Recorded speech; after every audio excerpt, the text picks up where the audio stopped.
Осуденици од Идризово од утре најавуваат штрајк со глад доколку лично не се сретнат со народниот правобранител и представници од Хелсиншки комитет. Од управата на Идризово потврдуваат дека до нив е стигнато писмо.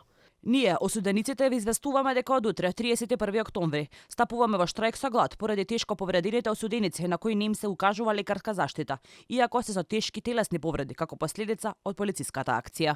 Сепак, извори на Алфа од Идризово откриваат дека нема сериозно повредени затвореници.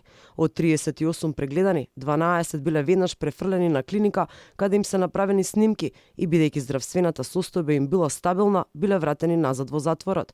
Народниот правобранител Насер Зебери викендов на 2 пати влегол во Идризово за да изврши контрола за тепачката од која над 10 затвореници завршија на клиника. Зибери во телефонска изјава за Алфа потврди дека побарал да го прегледа видео надзорот и наредил до крајот на денот да го види целосниот извештај од затворската управа, за да може да сподели повеќе детали. Заменик директорот пак на Идризово Феми Јунузи вели дека нема да открива детали, туку тоа го препушта на управата за извршување на санкции. Инаку, Министерството за правда ги чека извештаите од управата за извршување на санкции и за сега нема став за тепачката на затворениците и полицијата што се случи при претресите во келиите.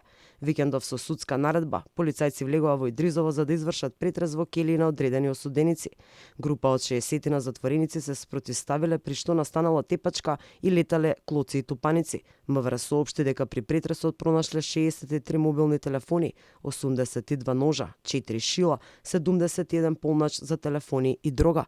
МВР не открива каква дрога и која количина се наоѓала во келиите.